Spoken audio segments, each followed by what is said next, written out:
चारुल गंगवानी जी इंदौर से।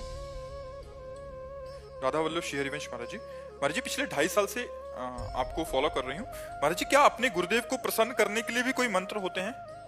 जो गुरुदेव मंत्र देते हैं उसी मंत्र का जाप करो। जितना इष्ट में प्रीति होगी उतने ही गुरुदेव प्रसन्न होंगे। जितना आप नाम जप करेंगे, मंत्र जप करेंगे, अच्छे आचरण से चलेंगे, उतने ही गुरुदेव प्रसन्न होंगे। गुरुदेव को प्रसन्न करने के लिए कोई अलग से मंत्र नहीं, जो गुरुदेव ने मंत्र दिया है उसी का जप करो। जो नाम बोले हैं उसी नाम का जप करो। जो आचरण बोले हैं वैसे आचरण करो तो गुरु प्रसन्न होंगे। आज्ञा सब न सुसाहिब सेवा, आज्ञा का पालन करना ही अपने गुरुदेव की सबसे बड़ी सेवा है। जो गुरुदेव की आज्ञा का पालन करते हैं गुरुदेव उन पर प्रसन्न रहते हैं।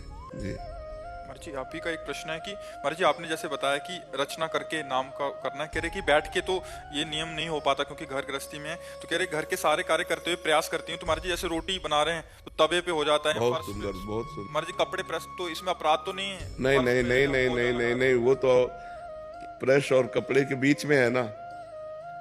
जैसे आप कपड़े पे लिख रहे तो कपड़े पे थोड़ी है, वो तो कपड़े और आपके नेत्रों के बीच में है ना। हम भावना कर रहे हैं राधा, तो यहीं से लिखना शुरू हुआ ना, तो वो यहीं रहता है। हम दिखाई भले कपड़े पर भावना करें और वो बीच में ही रहता है। वो ना जमीन पे रहता है ना कहीं, वो हमारे नेत्रों के सामने ही रहता है। इसलिए किसका है? हाँ जरूर करना चाहिए। बहुत सुंदर, करते रहो ऐसे। अभय प्रताप सिंह जी नोएडा से। राधे राधे महाराज जी राधे राधे। महाराज जी भगवत प्राप्त महापुरुषों का चरित्र पढ़ने से पता चलता है कि उनका जीवन कितना संघर्षपूर्ण रहा है। अगर हम अपना जीवन देखते हैं तो लगता है मुझे कोई भी एक गुण नहीं है उन महापुरुषों के आगे। तो ऐसा लगता है कि मतलब हम पतित हैं, नीच हैं, अधम हैं, इसके सिवा कुछ नहीं है। यही गुण है भगवान को, यही प्रिय है। जिसके हृदय में आ गया मैं अधम हूँ, मैं पतित हूँ, मैं दीन हूँ, तो भगवान दीन बंधु हैं, पतित पावन है, अधम उदाहरण है। हमारा संबंध स्थापित हो गया। हम पतित हैं तो भगवान पतित पावन है, हम दीन है तो भगवान दीन बंधु है, हम अधम है तो भगवान अधम उदाहरण है। अधम उदाहरण की शरण में जाकर बस अपने जीवन को समर्पित कर दो, तो जो महापुरुषों ने संघर्ष करके प्राप्त किया है वो आप सहजता से प्राप्त कर लेंगे। करने लायक बच्चे को कार्य बताया जाता है, लेकिन छोटे बच्चे को कार्य नहीं बताया जाता। समय से माँ अपने आप उसको बाल भोग, राजभोग, खवाना पिलाना, नहलाना धुलाना सब, लेकिन जब वो तैयार हो जाता है अपने आप करने लायक, तो माता डांट जरूर देती, तेरा नहाने का समय हो गया, तूने नहाया नहीं, तेरा खाने का समय हो गया। लेकिन छोटे बच्चे को ऐसा नहीं कहती। छोटे बच्चे को गोद में लेके स्नान कराती है, वही भोजन पवार। यदि हम छोटे बनकर भगवान की शरण में चले जाएं तो जो बड़े बड़े महापुरुषों ने करके प्राप्त किया है भगवान को, वही हम छोटे बनकर भगवान को प्राप्त कर सकते हैं। यही दरबार दीन को आदर रीति सदा चले आई। दीन बनकर भगवान दीन बंधु की शरण में हो जाओ और खूब नाम जप करो, भगवान के चरित्र सुनो, गंदी बातें त्याग कर दो, तो इसी जन्म में भगवान की कृपा हो जाएगी।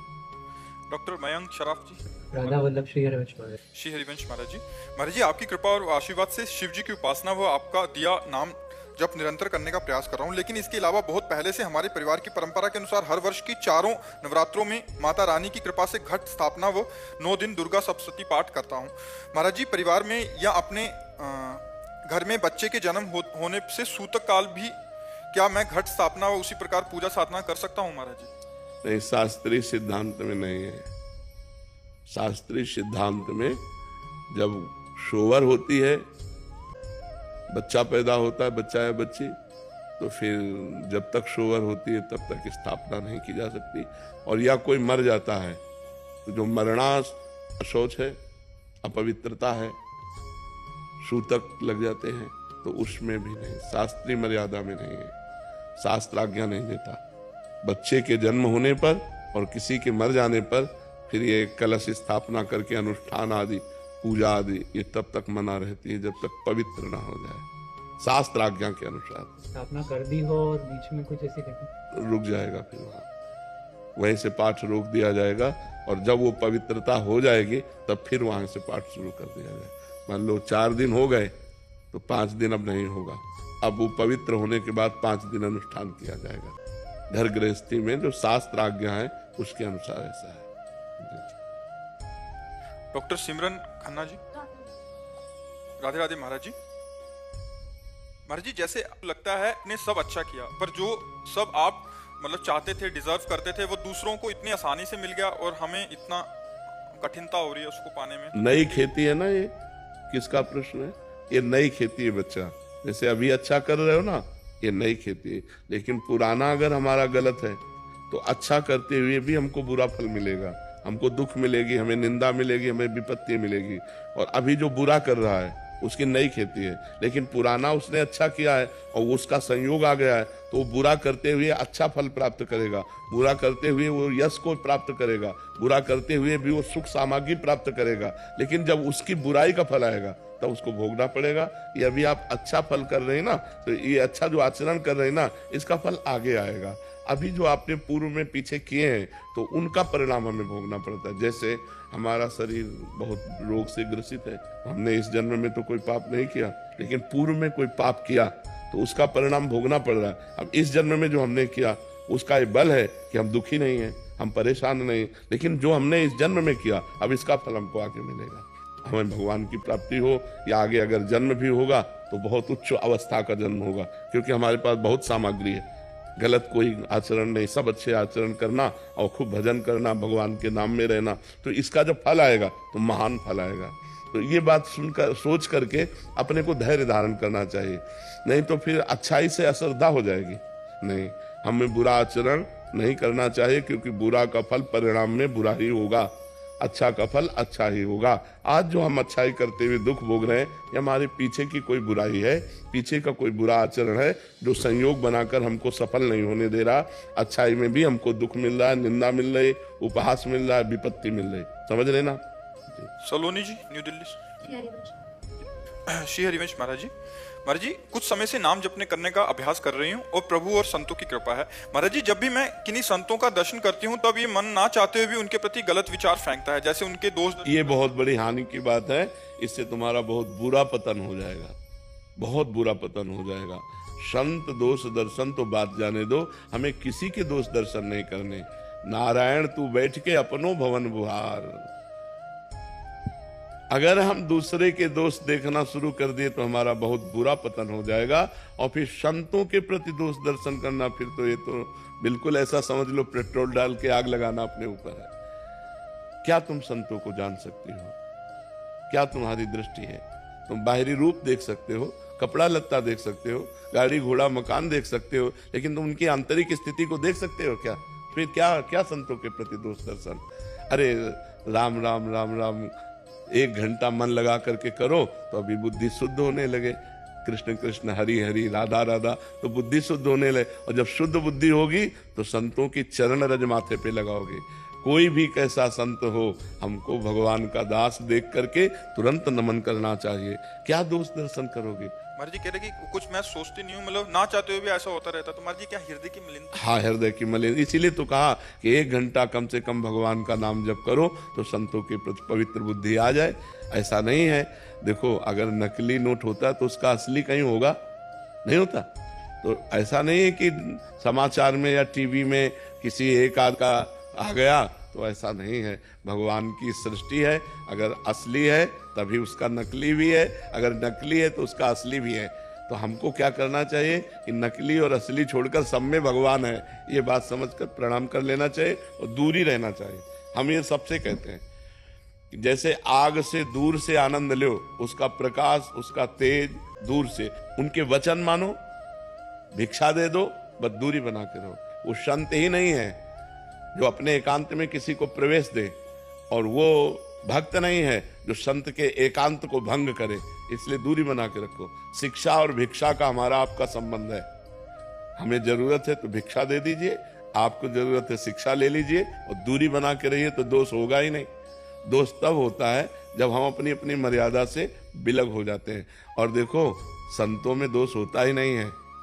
ऊसर बरसै तृण नहीं जामा, संत हृदय जिम उपज न कामा। जैसे ऊसर बीज में कितना भी बो वो जमने वाला नहीं है, ऐसे संतों के हृदय में कभी कामना प्रकट नहीं होती, और जब तक कामना प्रकट होती तब तक वो संत नहीं होता है। संतों के हृदय तब लग जोगी जगत गुरु, जब लग रहे निराश, और जब आशा मन में भई तो जग गुरु जोगी दास। ऐ संत जन निष्काम भगवान के जन है। हाँ, अभी कोई साधक बना है और चल रहा है, उसमें थोड़ी गलती हो सकती है, पर वो भगवान का जन है, इसलिए आज नहीं तो कल वो सुधर जाएगा, भगवान का महान भक्त बन जाएगा। हमें चाहिए कि हमको अपने से देखना चाहिए कि हम एक दिन परिवार से अलग नहीं रह सकते, और ये पूरा जीवन परिवार से अलग रहने का नियम ले लिया। हम एक दिन भोग नहीं छोड़ सकते, ये पूरे जीवन भोग छोड़ने का नियम ले लिया। अगर उस साधक, अभी साधक है, मान लो कल साधु बना है तो साधु तो दिखाई देगा ना। अब उसमें कल साधु बना है तो अब पूरी साधुता थोड़ी आ जाएगी, और उसमें संसारिकता भी होगी। वो धीरे धीरे धीरे धीरे अपनी संसारिकता का नाश करते हुए महात्मा बन जाएगा। तो हमें किसी के दोष दर्शन नहीं करने, भगवान सब में विराजमान है, चाहे असत हो या सत, सब रूप भगवान का है। तो प्रणाम करके हमें अपना सुधार करना है। बुरा जो देखन मैं चला, बुरा न मिलिया कोई, जो दिल खोजू अपना, तो हमसे बुरा न हो। महाराज जी, जब भी ऐसा होता है तो हम नाम चलाते हैं अपने, उस समय उनको प्रणाम कर लिया करो। जैसे किसी संत के प्रति आया ना कुछ, तो उसको मानसिक प्रणाम कर लिया और तुरंत भगवान से प्रार्थना की, भगवान मेरा ये स्वभाव जो गलत है इसे ठीक कर दो। प्रभु सामने आप सबके हृदय में वो मैं देख नहीं पा रही, नाथ मेरे इस अपराध को क्षमा करो, तो वो सब बराबर होता जाएगा। और धीरे धीरे कभी निंदा मत करना, जबान से कभी निंदा। गुरुदेव, इन्हीं से जुड़ा प्रश्न था, मतलब आपने अभी बता ही दिया। हम यही पूछ रहे थे, अगर गलती से मान लो दोष दर्शन हो ही जाए, उसका उत्तर मिल गया। हाँ, नहीं तो उसका कोई पश्चाताप है, मतलब हाँ, कि तुरंत भगवान उसको प्रणाम करो जिस संत के प्रति हुआ हो, और भगवान से प्रार्थना करो, प्रभु आप सबके हृदय में बैठे हो, ये तो मैं देख नहीं पा रहा, मैं नीच दोष दर्शन कर रहा हूँ, प्रभु मुझे क्षमा करो, मुझे सद्बुद्धि प्रदान करो। ऐसा करना चाहिए। नरसिंह रावत जी, राधे राधे। महाराज जी, आपके चरणों में कोटि कोटि प्रणाम। महाराज जी, मैं हमेशा परमात्मा की कृपा से उनकी दी हुई शक्ति, बुद्धि, विवेक बल से कर्म क्षेत्र में लोगों की तन मन धन से सहायता करता हूँ, पर कुछ परिस्थितियां ऐसी आ जाती हैं कि मैं सभी का सहयोग करते हुए भी लोग मुझे गलत ठहरा देते हैं। असल बात है, आपका चिंतन सही नहीं है। किसका प्रश्न है? आप लोग देख रहे हो। अगर आप सब में भगवान देखने लगो, कितना बढ़िया हो जाए, फिर आपकी जो शिकायत है ये दूर हो जाएगी। अगर सब में भगवान बैठे हुए, तो दियम वस्तु गोविंदम, बहुत बढ़िया तुमने लिखा कि भगवान के द्वारा दी हुई विवेक बुद्धि बल से तो भगवान की तो सेवा कर रहे हो। उसमें थोड़ी सी और बात होती है, क्या कि ठगा जाता हूँ, फिर खुद से महसूस करता हूँ कि अच्छा करने पर भी गलत। कबीरा खुद को ठगाइए। तुम्हारा पूर्व का यदि कर्म है और आप इस समय नवीन कर्म कर रहे हैं, इनका हित करना, और ये बदले में आपको ठग रहे, तो आपको प्रसन्न होना चाहिए कि मेरा तो पुण्य बन गया और इसका हिसाब था मेरा, वो चुकता हो गया, तो बढ़िया हो गया, परेशानी क्या हुई। महाराज जी, फिर कई बार ऐसा होता है कि अपन डिप्रेस भी होते हैं इन चीजों से। क्यों डिप्रेस होता है? इसीलिए कह रहा हूं, तुम लोगों को देख रहे हो इसलिए डिप्रेस हो गए। संसार देखने वाला ही डिप्रेस होता है, भगवान को देखने वाला डिप्रेस नहीं होता। अगर सब में भगवत भावना करो, और भगवान है सब में, सिय राम में सब जग जानी, करो प्रणाम जोरी जुग पानी, सब में भगवान है, पास धन है, हम इनको दे दिया। अभी हमको गाली दे रहे हैं, हमारे साथ कपट कर रहे हैं, हमारे साथ छल कर रहे हैं, तो हमारा तो हिसाब हो गया, हमारा कर्म बन गया उत्तम। अब ये जो हमें गाली दे रहे हैं, ये हमारे पूर्व जन्म का कोई हिसाब है, तो वो भी चुकता हो रहा है। हमको ये विचार करके प्रसन्न होना चाहिए, हमको ये विचार करके निगेटिव नहीं जाना चाहिए, मैंने इसका हित किया। ये बात गलत सोच है, ये परमार्थ के अध्यात्म के हिसाब से गलत है, इसीलिए हम डिप्रेस हो जाते हैं। महाराज, जैसे अपन किसी की मदद करें या कुछ भी करें, तो उसके कहते हैं कि अपन किसी उसके कर्म वो भुगत रहा था, और अपन ने उसके जाके उसकी मदद कर दी, तो क्या उसके कर्म अपने? तो आपका कर्म उसके कर्म से जुड़ा हुआ था, इसीलिए आपको वहां सम्मिलित किया गया, इसीलिए आपको वहां भेजा गया कि अब उसके दुखमय कर्मों में आप अपना हिस्सा दीजिए और उसके दुख को निवारण कीजिए, तो आपको मिलेगा पुण्य और उसका कट गया पाप। बिना संयोग भगवान के कराए थोड़ी तुम पहुंच गए।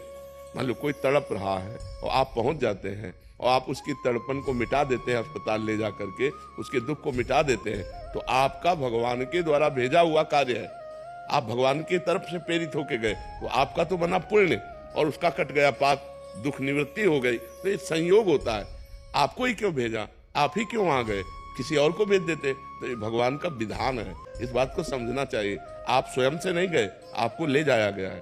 ताही न आवे ताही पर, ताही तहां ले जाए, जैसी हो भवतव्यता तैसी बने सहाय, आप न आवे ताही पर, ताई तहां ले जाए, वो भगवत विधान होता है। तो भगवान की जय जयकार करनी चाहिए कि मालिक मुझे ऐसा किसी दुखिया के दुख निवारण का मुझे सौभाग्य दिया।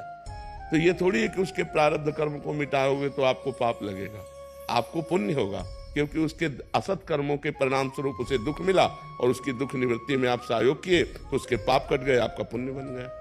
समझ गए जी जी। महाराज जैसे ये कर्म कहाँ से शुरू होते, जैसे एक कसाई जो रोज मुर्गे काट रहा है, वो तो रोज हजारों मुर्गे। अरे तो इनकी फिर दुर्दशा जानते हो कैसे होती है? नरकों में इनको लाखों करोड़ों वर्ष सड़ाए जाते हैं, वो तो तुम्हें नहीं दिखाई देगा। अब जैसे यहाँ चोरी की और पुलिस पकड़ के ले गई, अब वहां जो हिसाब करती है अंदर 4 पुलिस वाले मार डरने, जब उनकी खाल उधेड़ते हैं, उसके बाद 20 साल की सजा, आजीवन कारावास, एक एक गलती की।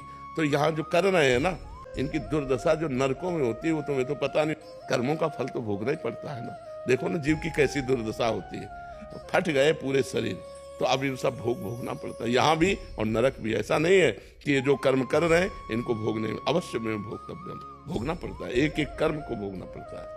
महाराज जी अपन से कोई चीज हुई हो जैसी जो कभी गड़बड़ हुई हो, तो उसको ठीक करने के लिए भगवान की शरण में होकर भगवान कहते हैं कि सर्वधर्मान परित्यज्य माम एकम शरणम ब्रज, तो अहम तो हम सर्व पापेभ्यो मोक्षयिष्यामि मा शुचा, अब लो नसानी अब ना नसइयो, आज तक किया अब कोई पाप नहीं करूंगा। और भगवान की शरण में और नाम जप करो, भगवान के नाम जप से सब पाप नष्ट हो जाएंगे। पुनीता जी दिल्ली से।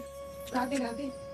मर्जी, माता पिता अपने बच्चों के सुख में जीवन के लिए ईश्वर से कैसे विनती करें, कैसे पूजा करें कि उसका पहली बात तो माता पिता को अपने बच्चों को सदुपदेश देना चाहिए, उनको बैठाल कर सत्य शास्त्र श्रवण कराने चाहिए। आजकल माता पिता बच्चों को केवल आधुनिक विद्या की तरफ ही, तो आधुनिक विद्या पढ़ करके उद्दंड हो रहे हैं बच्चे। अध्यात्म का ज्ञान न होने के कारण आधुनिक विद्या पढ़ते हैं, व्यभिचार, व्यसन, हिंसा, चोरी, इधर इनकी गति हो रही। तो विद्या ही क्या जो ऐसे गंदे आचरणों में ले जाए। विद्या तो वही विद्या है, विद्या विनयम ददाति, जो सौम्यता, विनय, गंभीरता, ब्रह्मचर्य और समस्त दैवी संपदा को लावे, उसी को विद्या कहते हैं। तो माता पिता को यदि अपने बच्चों का कल्याण और मंगल चाहिए तो उनको बचपन से भगवान नाम जपने की प्रेरणा करें, उनको भगवान के पावन चरित्र सुनाएं और सिद्धांत की बातें बतावें, जिससे आध्यात्मिक होकर आधुनिक विद्या का अध्ययन करते हुए संसार में एक आध्यात्मिक पुरुष बने। बिना अध्यात्म के जीवन बेकार है। अब जिसके जीवन में अध्यात्म नहीं वो मरा हुआ जीवन है, मनमानी आचरण करके केवल वो दुख भोगेगा। जहाँ अध्यात्म है तहाँ डर है कि हमको ये काम नहीं करना चाहिए, ये गलत है और ये सही है, ऐसा निर्णय करने की बुद्धि होती है। और जिसकी ऐसा निर्णय करने की बुद्धि नहीं तो पशु है। जिन्हारी भगत हृदय नहीं आनी, जीवित सौ समानते प्राणी। तो अपने बच्चों को बैठाल करके रामायण सुनाओ, भगवत गीता सुनाओ, भागवत सुनाओ, अच्छी बातें सुनाओ, नाम जपने की प्रेरणा करो, पूरे परिवार के बड़े जनों के पैर छूने की आज्ञा करो, गलत आचरणों का परिचय बताओ कि ऐसे ऐसे गलत आचरण होते हैं, इधर नहीं जाना चाहिए, ऐसे गंदे बच्चे होते हैं जो ऐसे गलत आचरण की शिक्षा देते हैं, उनसे दूर रहना चाहिए। तब उन बच्चों का जीवन, छोटे छोटे बच्चे गंदी गंदी बातों से युक्त हो रहे हैं, मोबाइल हाथ में है, गंदा आचरण देखते हैं, गंदी बातों में बढ़ रहे हैं, तो वही बॉयफ्रेंड, गर्लफ्रेंड, व्यभिचार, वही फिर व्यसन, नशा करने लगते हैं। फिर उसके बाद उनकी हिंसात्मक वृत्ति हो जाती है, क्योंकि रुपया चाहिए। रुपया दिया तो फिर माता पिता पारिवारिक जनों को कटु वचन कहना, मारना, पीटना या चोरी करना, ऐसे आचरणों में युक्त हो जाते हैं। तो अध्यात्म की शिक्षा माता पिता को अपने बालकों को देनी चाहिए। पर दुर्भाग्य यह है कि माता पिता अध्यात्म में नहीं है, माता पिता को ही ज्ञान नहीं कि अध्यात्म क्या है, तो बच्चों को क्या अध्यात्म की शिक्षा देंगे। बिना अध्यात्म के जो मन है वो आसुरी प्रवृत्ति में चला जाता है, राक्षसी प्रवृत्ति में। देखो ना, अरे किसी की बेटी हो, थोड़ा तो तेरे हृदय में भाव होना चाहिए कि ये भी मनुष्य की बच्ची है, ये किसी की बच्ची भी हो। कैसे भी जब सुनने को मिलते हैं ना, जैसे लोग बता कि एक बच्ची के साथ ऐसा किया, तो अब सोचो आप, ये राक्षसीपना आया कि नहीं है। अगर थोड़ा भी अध्यात्म होता तो भगवान का डर होता कि ना होता, थोड़ा संयम होता, थोड़ा संयम नियम से, तो कैसे कोई ऐसे आचरण कर सकता है। तो सब आचरण नए बच्चे ही तो कर रहे हैं जो अध्यात्म विमुख। क्या वो पढ़े लिखे नहीं है? पढ़े लिखे, आधुनिक पढ़ाई में खूब ग्रेजुएट है, लेकिन आध्यात्मिक पढ़ाई ना होने के कारण वो अपने आचरणों से भ्रष्ट है, वो अपने आचरणों से गिरे हुए हैं। तो हमें लगता है बच्चों की उन्नति के लिए बाल्यावस्था से आध्यात्मिक भी उनको ज्ञान कराना चाहिए, जिससे उनका चरित्र पवित्र हो, जिनसे उनके आचरण अच्छे हों, जिनसे उनका बोलना व्यवहार बर्ताव अच्छा हो। आजकल बच्चे अपने माता पिता से ऐसे बात करते हैं जैसे नहीं करना चाहिए, असभ्य बातें करते हैं। तो ये पढ़ाई लिखाई का है? पढ़ाई लिखाई का तो ये है कि अपने बड़े बुजुर्गों से हाथ जोड़ के बात करना, नम्र बात करना, उनकी बात स्वीकार करना, उनके चरण स्पर्श करना, ये सब बातें भूल जा रहे हैं। तो हम इसीलिए कहते हैं अपने बच्चों को बैठाल कर धार्मिक प्रवचन सुनाओ, धार्मिक ग्रंथों को सुनाओ, नाम जप करवाओ, पवित्र भोजन करने की उनको शिक्षा दो, पवित्र आचरणों की शिक्षा दो, तब उनका जीवन उत्तम और महान बनेगा।